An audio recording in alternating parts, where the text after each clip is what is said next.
पंजाब की हिंदी कविता के प्रमुख हस्ताक्षर पद्मश्री प्रोफेसर हरमहेंद्र सिंह बेदी जी विस्तार व्याख्यान के लिए उपस्थित हुए हैं। मैं सर का पूरे हिंदी विभाग की ओर से बहुत बहुत स्वागत करती हूँ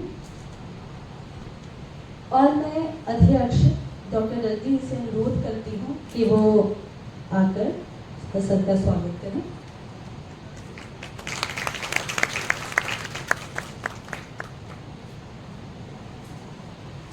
बहुत बहुत धन्यवाद डॉक्टर जी।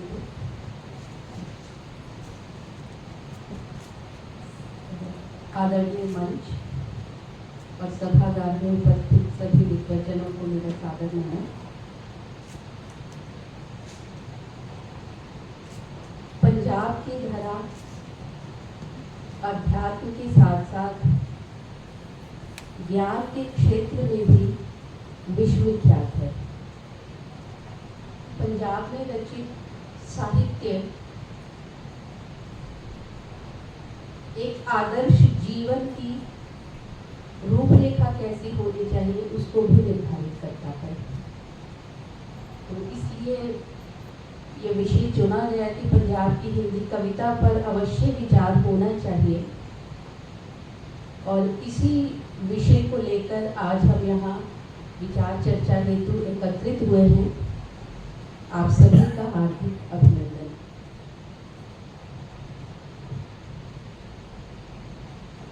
आज के इस शुभ अवसर पर सर्वप्रथम मैं विश्वविद्यालय परिवार के मुखिया हमारे कुलपति महोदय डॉक्टर जगदीप जी का उनकी अनुपस्थिति में भी उनकी उपस्थिति को मानते हुए उनका स्वागत करती हूँ, जो सदैव हमें प्रेरणा देते हैं निरंतर कार्यरत रहने की। सर का बहुत बहुत अभिनंदन।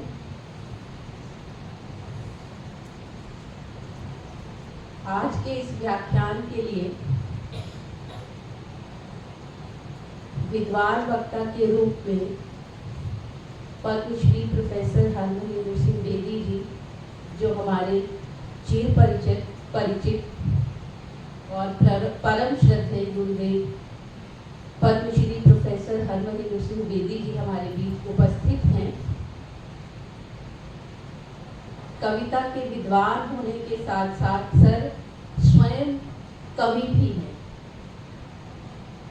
सर के 14 काव्य संग्रह इस बात का प्रमाण है।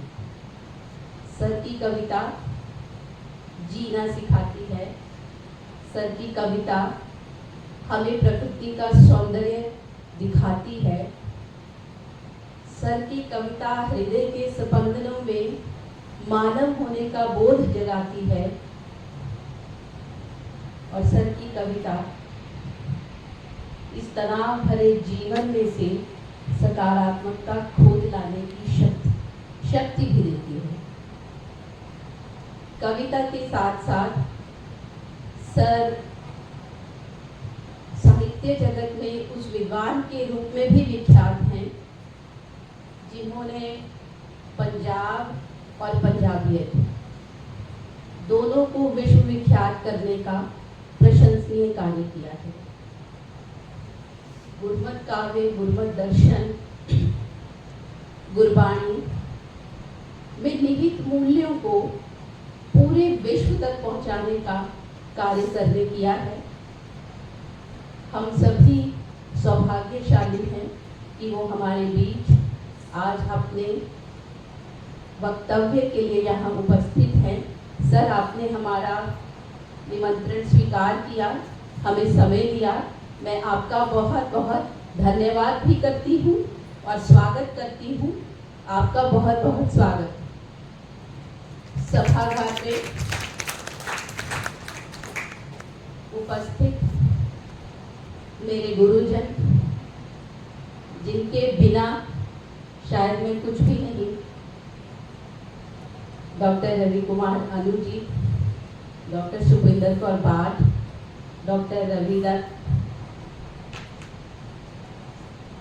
डिस्टेंस एजुकेशन विभाग से डॉक्टर कुलदीप कौर, मेरे सभी शोधार्थी विद्यार्थी, सभी का मैं हार्दिक अभिनंदन करती हूँ। सभी का हार्दिक स्वागत। बहुत बहुत धन्यवाद।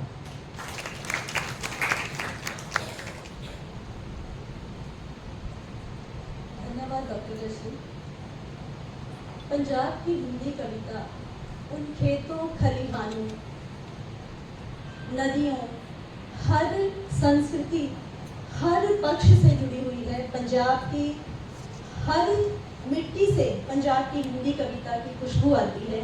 उसी पंजाब की हिंदी कविता पर आज बात करने के लिए, उस हिंदी कविता के विभिन्न पहलुओं, विभिन्न पक्षों पर बात करने के लिए डॉक्टर रविंदर सिंह बेदी जी हमारे बीच हैं। मैं सर से अनुरोध करती हूँ कि सर अपना वक्तव्य दें।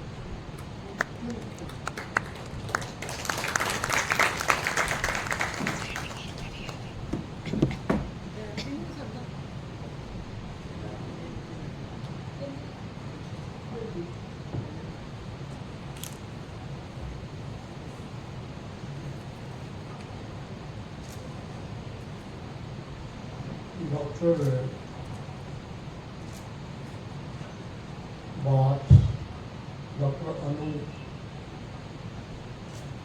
रजनी जी, नीतू जी और प्रिय विद्यार्थी,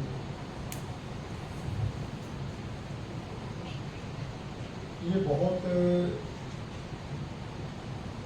कठिन प्रश्न है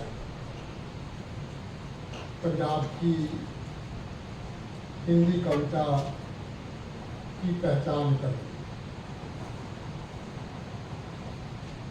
सिद्धांतिक रूप से, मनोवैज्ञानिक रूप से एक उक्ति प्रचलित है कि कविता केवल माँ बोली में लिखी जा सकती है, अपनी मातृभाषा। किसी दूसरी भाषा में कविता लिखना बहुत बड़ी चुनौती है और उस चुनौती को इतिहासकार स्वीकार नहीं करते। हिंदी प्रदेशों में जो पूरी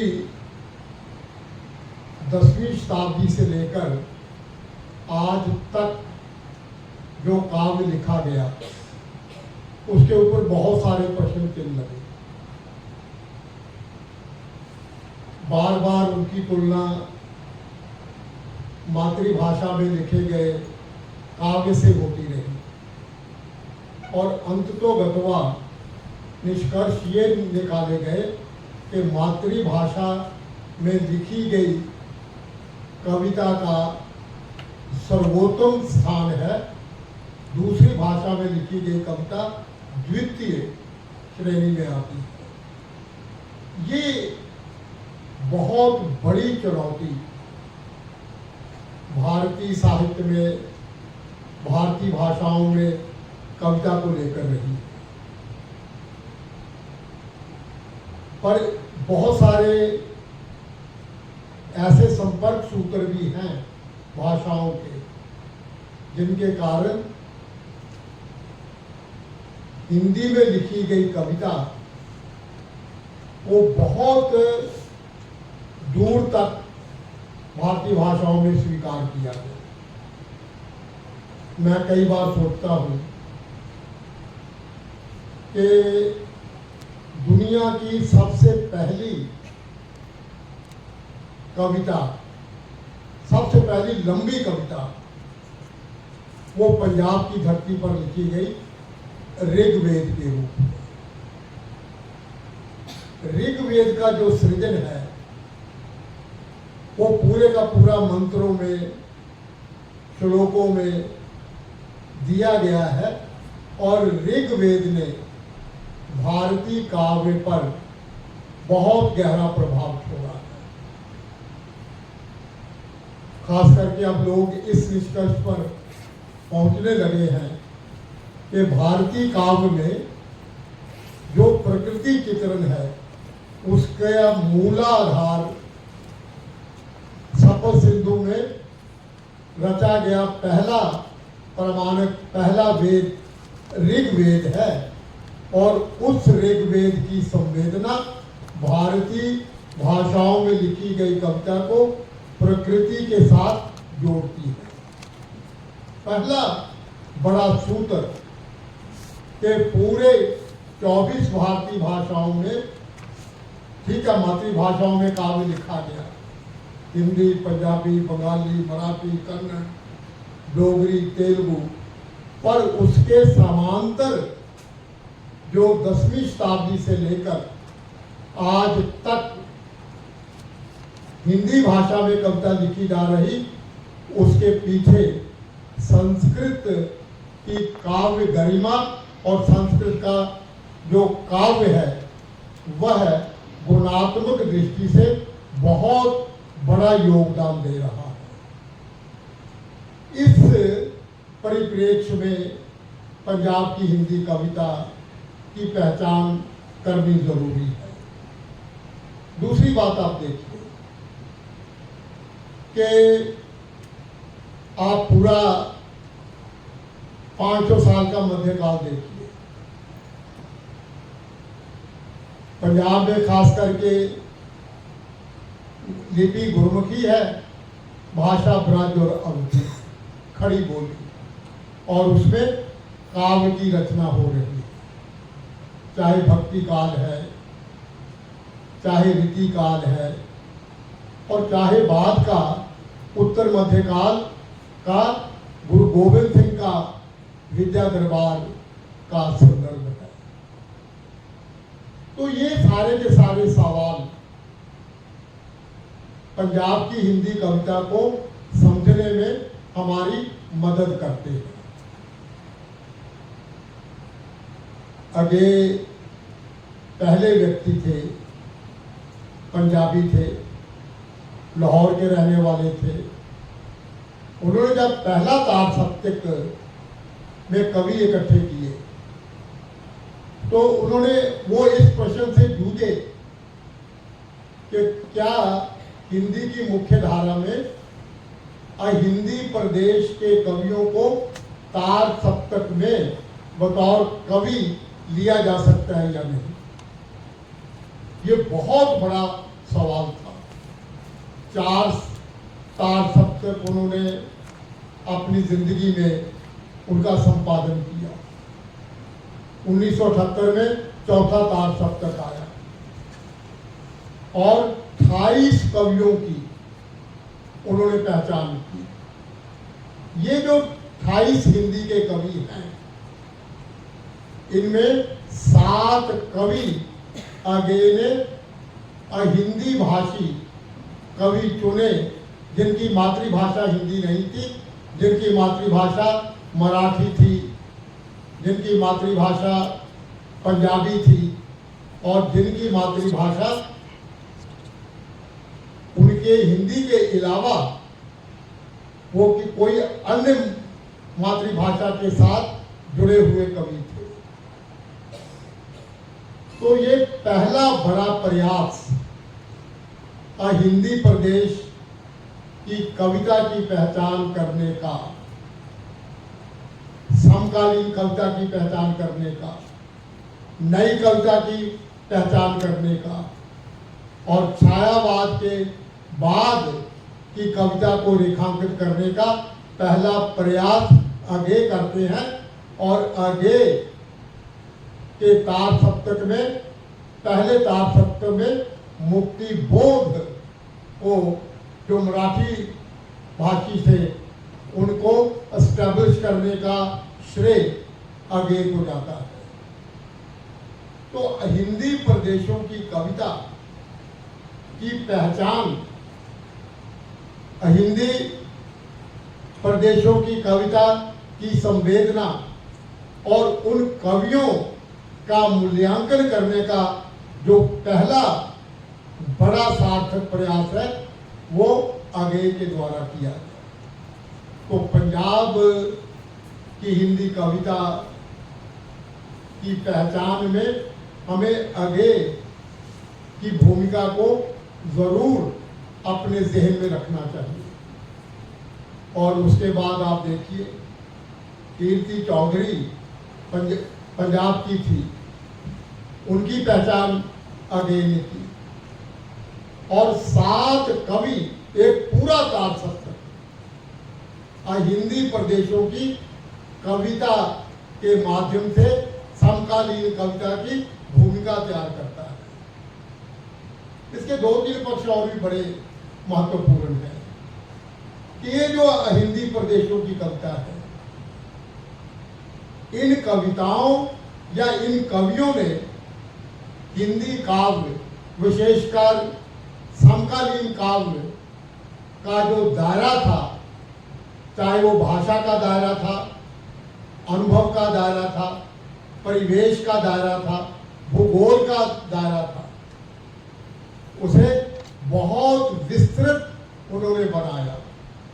आगे की अपनी कविताओं में बहुत सारी पंजाबी शब्दावली है, मुक्तिबोध की भाषा में बहुत सारी मराठी की शब्दावली है, बहुत ऐसी शब्द जो प्रत्येक भाषा की क्लासिकल रचनाओं में पड़े हुए थे, वो वे हिंदी प्रदेश के कवियों की कविताओं में आकर हिंदी कविता को समृद्ध करते हैं।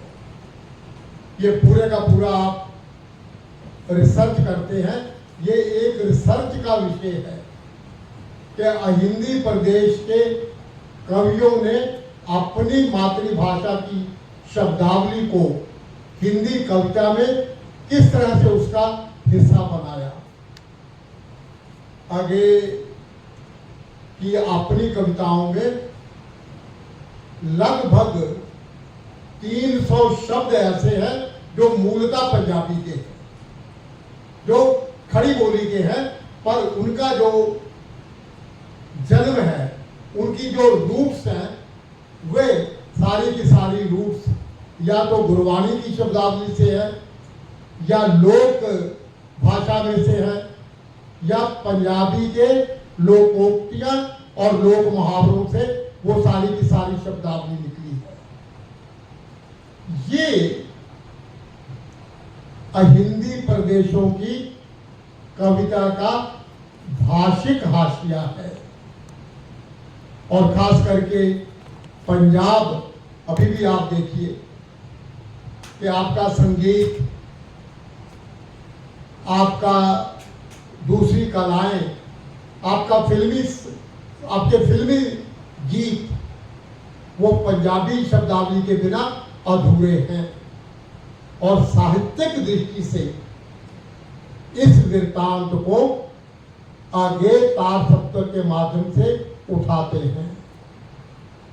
इसलिए जब हम पंजाब की हिंदी कविता पर विचार करते हैं, इसका एक और पक्ष भी है कि जब पंजाब के हिंदी साहित्य पर विचार होता है तो कथा साहित्य पर बहुत विचार होता है, कहानी पर, उपन्यास पर, नाटक पर विचार होता है, निबंध के ऊपर विचार होता है, पर कविता कहीं ना कहीं पीछे छूट जाती है। आप हिंदी साहित्य के इतिहास पढ़कर देखिए, उन इतिहासों में गद्य साहित्य की तो चर्चा है, और पंजाबियत की पहचान में उस गद्य साहित्य का मूल्यांकन भी होता है, पर हिंदी कविता के ऊपर आपको कुछ नहीं मिलेगा। हाँ, मध्यकाल में कुछ पहचान है। शुक्ल जी ने गुरु नानक वाणी की पहचान की, हजारी प्रसाद द्विवेदी ने गुरु ग्रंथ साहब में कबीर वाणी के माध्यम से कुछ बातें पंजाब के हिंदी भक्ति काव्य के बारे में कही।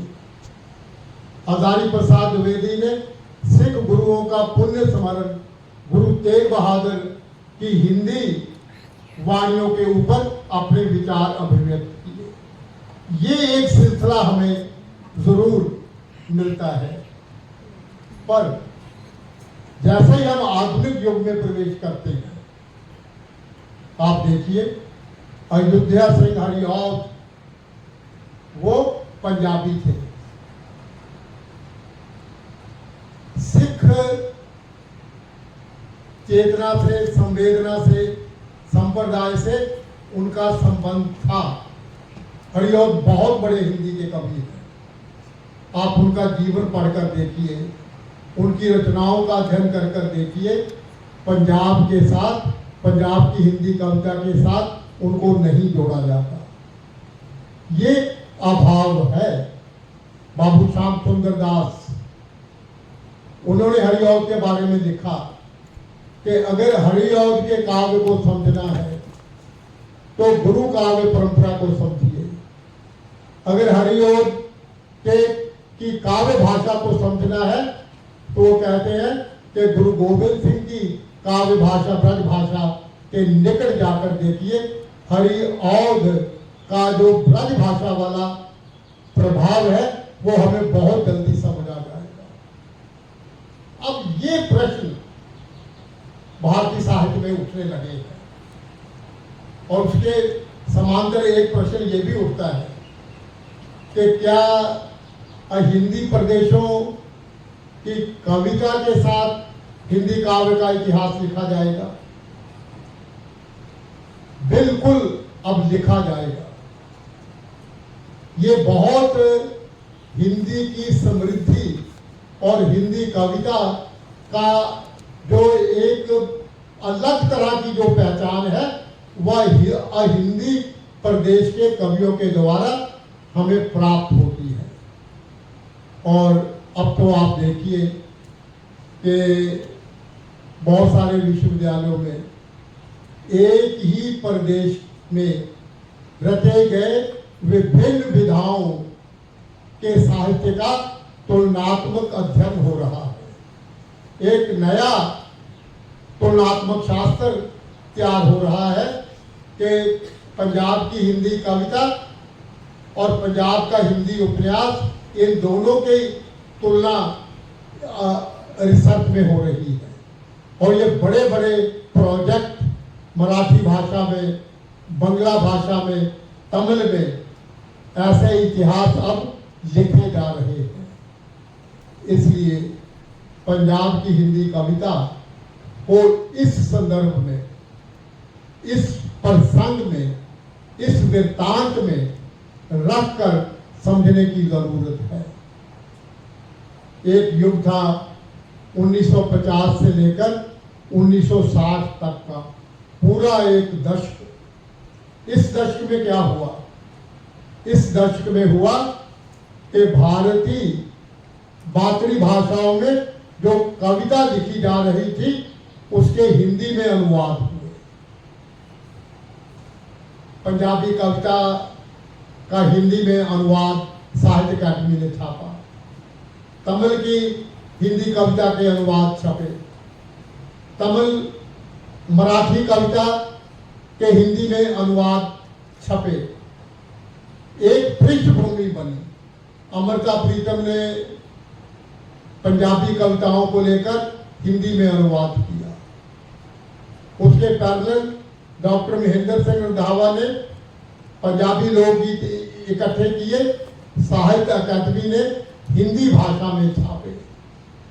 ये एक परिवेश तैयार हुआ। हिंदी प्रदेशों में जो काव्य लिखा जा रहा है और एक बहुत बड़ी ग्राउंड तैयार हुई कि ये जो अनुवाद है, इन अनुवादों के साथ साथ प्रत्येक भाषा में, प्रत्येक प्रांत में हिंदी में कविता लिखी जा रही है। और हिंदी 1960 के बाद किसी एक प्रदेश की भाषा नहीं रही। हिंदी पूरे राष्ट्र की भाषा बनी, साहित्य की भाषा बनी। इसलिए एक तरफ गद्य और दूसरी तरफ कविता, ये दोनों बराबर रूप से प्रत्येक प्रांत में लिखी हिंदी जाने लगी। बंगला में आप देखिए हिंदी के बहुत बड़े और अच्छे कवि उभर कर हमारे सामने आए। पंजाब में बहुत अच्छे कवि हमारे उभर कर 1970 के बाद हमारे सामने आए। उसकी एक बहुत बड़ी उदाहरण हमारे पास कुमार विकल की है। समकालीन काव्य का इतिहास पढ़िए तो बार बार पंजाब के इस कवि को कोट किया जाता है। कभी उनकी कविताओं को, कभी उसकी लंबी कविताओं को, और कभी जो एक पंजाबी का जो मुहावरा सृजित कर रहा है उस मुहावरे की चर्चा की जाती है। केवल एक कवि से ये काम नहीं चलता।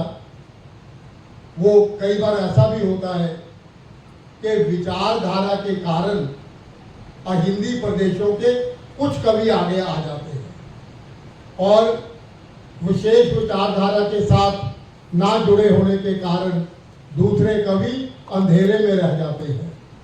पर 1980 के बाद ये अंधेरा भी छटा कि जो भी महत्वपूर्ण पंजाब का हिंदी कवि था वो किसी ना किसी रूप में पंजाब की हिंदी कविता के इतिहास का हिस्सा बना। सुमन राजे ने हिंदी साहित्य का आधा इतिहास लिखा। नारियों को केंद्र में रखकर उन्होंने हिंदी साहित्य का इतिहास लिखा और सुमन राजे ने अपने उस इतिहास में एक बहुत बड़ी बात उठाई कि ये तो आधी दुनिया के लेखिकाएं, मैं उसको हिंदी साहित्य आधा इतिहास मान रही हूँ, लिख रही हूँ। उन्होंने कहा कि अभी एक और आधी दुनिया है जिसका इतिहास लिखना बाकी है, वह है हिंदी प्रदेशों की कविता का इतिहास। अब 9वें दशक में आकर हिंदी प्रदेशों में जो हिंदी कविता लिखी जा रही थी और जो कवि लिख रहे थे, चाहे वो छोटा कवि था, बड़ा कवि था, अगर वो पत्र पत्रिकाओं ने, हिंदी की पत्र पत्रिकाओं ने उसे स्वीकार कर लिया, बेशक उसका संग्रह नहीं है, तब भी हिंदी कविता की आलोचना में उनका नाम आने लगा। मेरे सामने पंजाब के कई ऐसे कवि हैं। सुरेश वासायन एक कवि पंजाब के, उनकी चर्चा समकालीन कविता के सांस्कृतिक संदर्भों में बहुत सारे ग्रंथों में हुई है। और उसके साथ साथ आप देखिए कि जो कविता 1990 के बाद पंजाब के हालातों को लेकर लिखी गई, चाहे वो आतंकवाद के थे, चाहे अलग अलग मूवमेंट के थे, और चाहे यहाँ पर जो नक्सलवादी लहर की पंजाबी कविता लिखी गई, उसके पैरेलल जो हिंदी कविता लिखी गई, उसकी चर्चा डॉक्टर नामवर सिंह जैसा आलोचक वो अपने आलेखों में करता है। वो सारे के सारे कवि किसी ना किसी रूप में पंजाब के साथ जुड़ी हुई उनकी संवेदना है। इसलिए पंजाब, नाम तो हम बहुत गिनवा सकते हैं, बहुत लोगों ने यहाँ पर रहकर कविता संग्रह लिखे, पर उनकी प्रवृत्तियां देखिए आप कि साहित्य, इतिहास, दर्शन की ये प्रवृत्तियां एक पूरे पीठिका कैसे तैयार करती है। मैं दो बातों की और आपका ध्यान दिलाना चाहता हूँ। मुझे डॉक्टर रजनी ने जब ये कहा कि पंजाब की हिंदी कविता पर आपको बोलना है, तो मेरे लिए ये एक बहुत बड़ा चुनौती वाला विषय था। मैंने बार बार जो अद्यतन हिंदी के इतिहास हैं या अद्यतन जो हिंदी कविता की पहचान करने वाले आलोचक हैं, मैंने एक दो आलोचकों की किताबों को उठाकर देखा। तो उन्होंने 2-3 बातें बड़ी स्पष्ट लिखी है। एक बात जिसकी ओर बहुत ध्यान देने की जरूरत है, वो कहते हैं कि जो मुख्य धारा जिसको आप मानते हैं हिंदी प्रदेशों को, वहां 1990 के बाद की कविता कस्बे, नगर, शहर, महानगर की समस्याओं के साथ जूझती हुई दिखाई देती है। लेकिन हिंदी प्रदेशों में जो हिंदी कविता लिखी जा रही है वह ग्रामीण चेतना को लेकर, आदिवासियों की संवेदना को लेकर, वन्य जीवन को लेकर, और जो छोटे छोटे कस्बे हैं उनकी समस्याओं को लेकर हिंदी प्रदेशों के कवि अपने अनुभव हिंदी कविता में साझे कर रहे हैं। ये भी एक रिसर्च का विषय है कि कविता की जो मूल भावना है वह शहर और महानगर के साथ जुड़कर दोहराव वाली कविता लिखी जा रही है।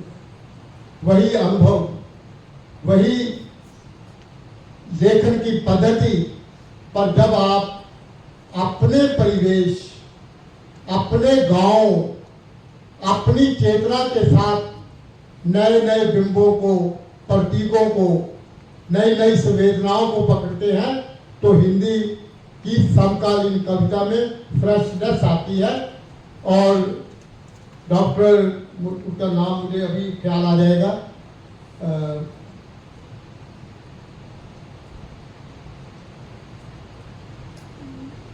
दिल्ली यूनिवर्सिटी में वो है विजेंद्र, वो कहते थे हिंदी कविता का जो नया मुहावरा है वह हिंदी प्रदेशों की कविता में देखा जा सकता है। इसलिए हिंदी प्रदेशों की कविता, और उसी में हमारा पंजाब शामिल है, उसमें इस विशेषता को भी रेखांकित किया जा सकता है। एक बात आप और देखिए कि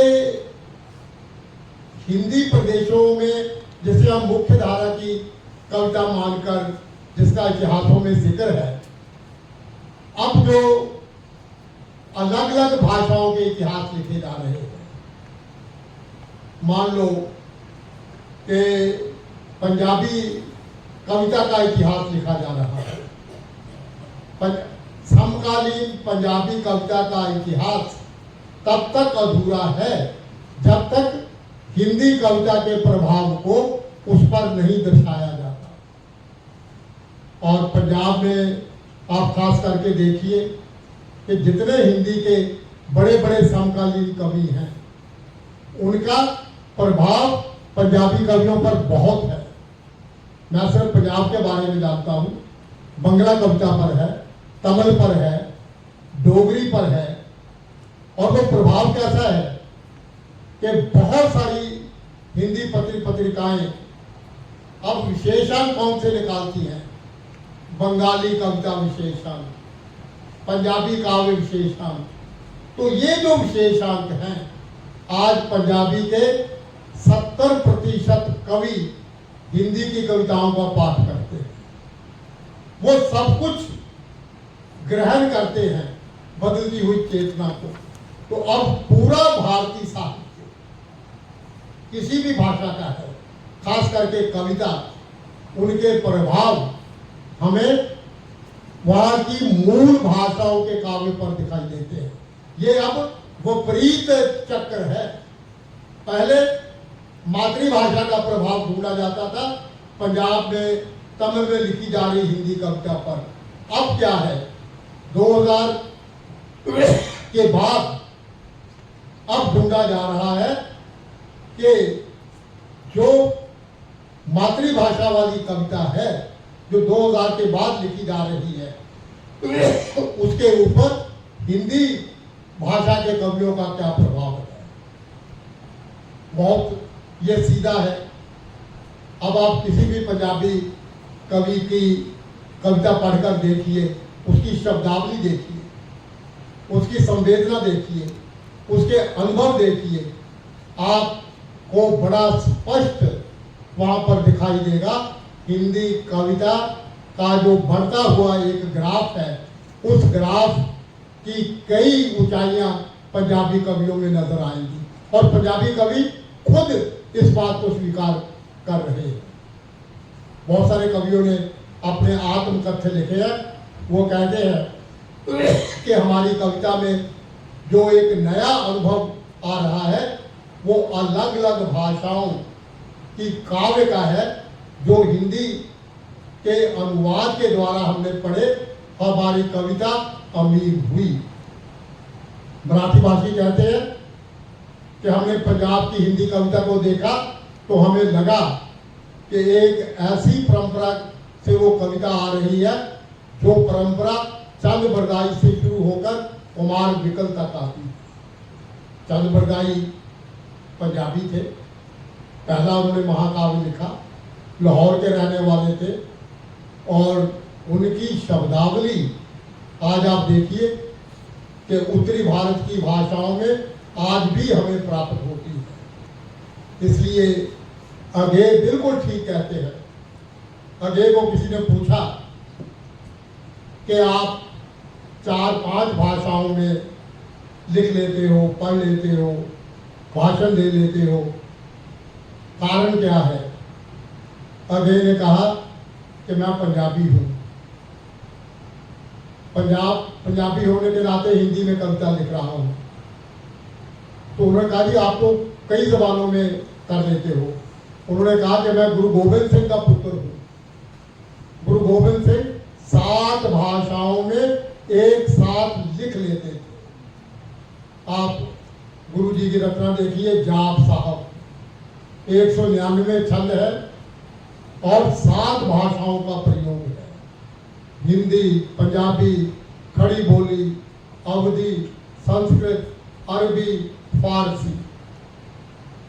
तो ये पंजाबी साहित्यकारों का एक बहुत बड़ा उनकी ग्रहण भाषा के साथ उनका रिश्ता रहा है।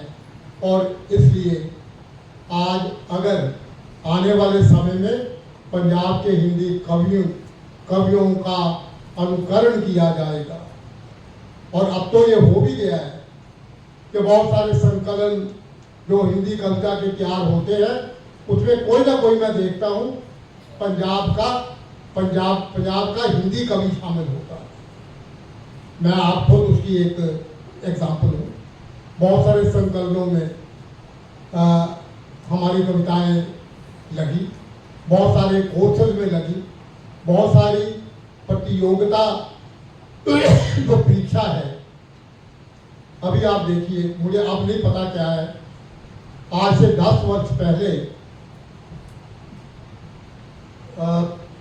पंजाब पब्लिक सर्विस कमीशन का हिंदी का पेपर बना और उस पेपर में 3 कवि बताओ टेक्स्ट वो पंजाब के लगे। तो ये पूरे का पूरा माहौल बदल रहा है। और एक सर्वेक्षण क्या है? सर्वेक्षण ये है कि प्रत्येक महीने में, हर महीने में पंजाब से 5 कविता संग्रह छपते हैं। ये जो लेटेस्ट फिगर है, एक साल में 60 कविता संग्रह हिंदी में पंजाब के हिंदी कवि दे रहे हैं। प्रत्येक महीने में पंजाब में 2 उपन्यास छपते हैं। 24 उपन्यास पंजाब जैसा प्रदेश हिंदी भाषा की वृद्धि में दे रहा है।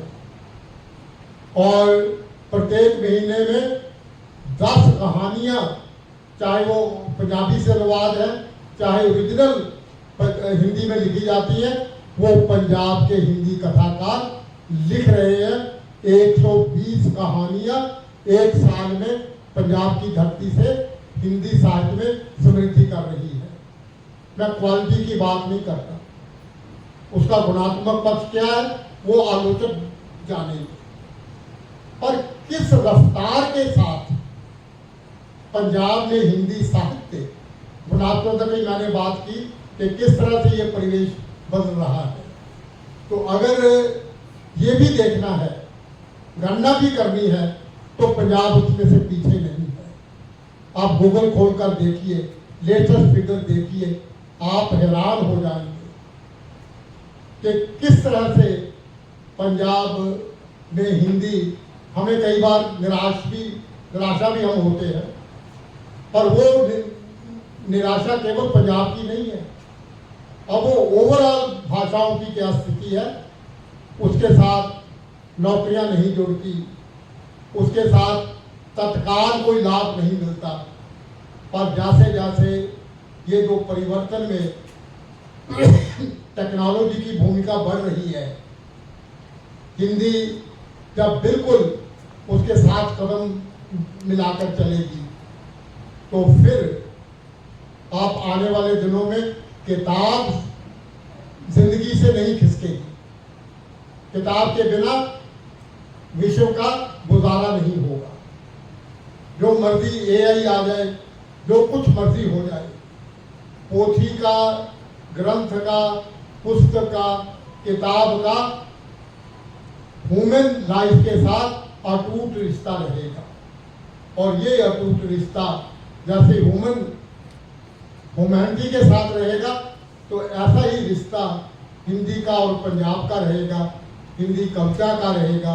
क्योंकि हमारे पास गुरु ग्रंथ साहब की महान काव्य वाणियों की निधि है, हमारे पास ऋग्वेद की विरासत है, हमारे पास गुरु गोविंद सिंह का विद्या दरबार है, और हमारे पास हिंदी के समकालीन कवियों की वो रचनाएं हैं जो जिनका अपना महत्व है और आने वाले दिनों में और महत्व रहेगा। मैं ये सब बातें आपके साथ इतनी ही साझी करना चाहता था। आपकी कोई टिप्पणी, आपका कोई सवाल, तो उस पर विचार किया जा सकता है। आपका बहुत बहुत आभार। डॉक्टर वरिंदर जी, डॉक्टर परविंदर, डॉक्टर सोनिया और डॉक्टर रितु, आप भी प्लीज मंच पर आ जाएं।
पिक्चर